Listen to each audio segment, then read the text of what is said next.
Welcome to this explainer on household finance. I'm your host, and today we're completely channeling our inner Hermione Granger to give you a crystal clear edge on your economics IGCSE prep. You see, just like understanding the magic at Hogwarts requires knowing the absolute basics of spellcasting, grasping macroeconomic theory is all about understanding how individual households actually behave with their galleons, or in our case, dollars. Let's dive in. So let's start with a really fundamental question. Why on earth does one family spend huge sums of money on luxury goods, like, say, top-of-the-line Firebolt broomsticks, while another family struggles just to buy basic necessities? Why do some people put half their income straight into Gringotts, while others run up massive, overwhelming debts? Well, the answers actually follow very predictable economic principles, and we are going to unpack the whole shebang right now. Here is our roadmap for today. We'll start with income and household choices, then influences on household spending, followed by influences on household saving. After that, we'll hit the dynamics of borrowing and wrap it all up with some absolutely essential IGCSE exam tips. All right, kicking things off with Section 1, Income and Household Choices, the Foundation of Finance.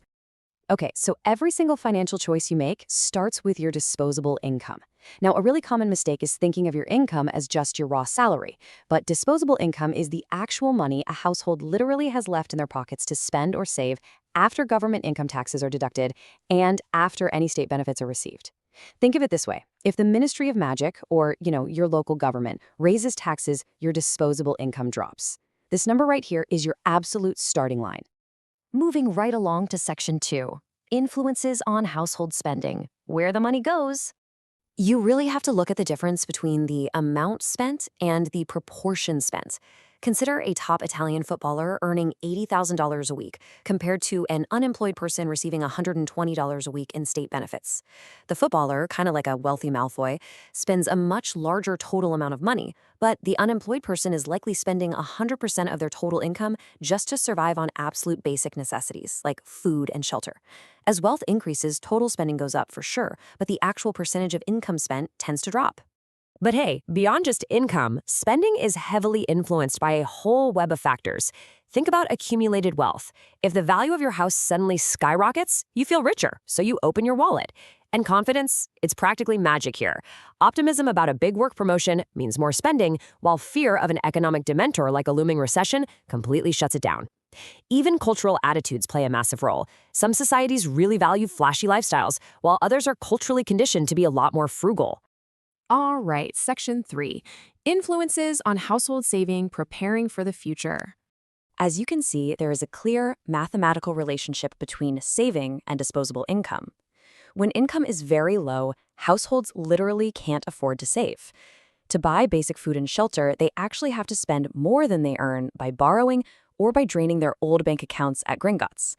In economics, this is known as dis-saving. But as disposable income increases, the saving trend climbs positively. Now, here is a highly testable term for your exams, the savings ratio.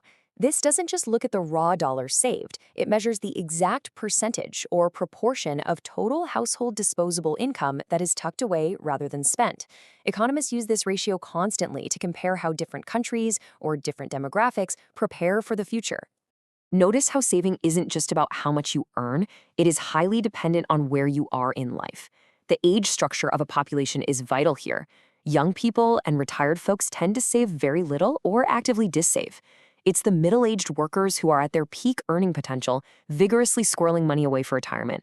Furthermore, if interest rates are high, the financial system is essentially rewarding you for not spending your money, which naturally pushes that savings ratio up. Which brings us to Section 4, the dynamics of borrowing, spending future income. Think about it like this. Borrowing is fundamentally just spending your future income today. And the single most common large-scale borrowing households engage in? Taking out a mortgage. A mortgage allows people to spend hundreds of thousands of dollars far beyond their current disposable income just to secure a home. They then spend the next 20 or 30 years paying back that massive loan, plus interest, of course. But households don't just borrow randomly, right? They are far more likely to take on debt if loans are easily available from commercial banks. Crucially, the rate of interest dictates the total cost of this borrowing. If interest rates are low, borrowing is cheap, and mortgages fly off the shelves. And again, confidence is key here. You are only going to take out a massive loan if you feel incredibly confident that your future career income will be stable enough to actually repay it. And now for the finale, Section 5, Essential IGCSE Exam Tips to help you avoid those common pitfalls.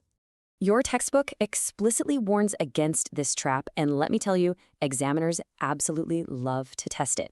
Always remember our footballer example.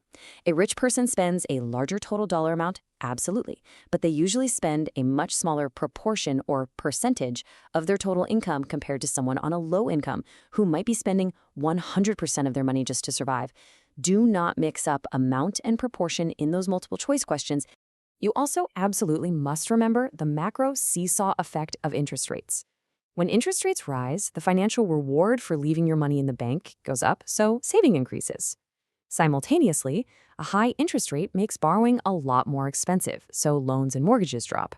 And because people are busy saving more and borrowing less, overall consumer spending gets driven way down. It's like a giant puzzle, and they're all completely interconnected. I'm going to leave you with this final provocative question pulled straight from your textbook's multiple choice section to really test those newly acquired economic instincts. If the central bank announces tomorrow that interest rates are rising, based on everything we've just covered about rewards and costs, what exactly happens to household savings and what happens to expenditure? Lock in your answer, trust the logic we've explored today, and keep studying hard. Mischief managed, and I will see you on the next explainer.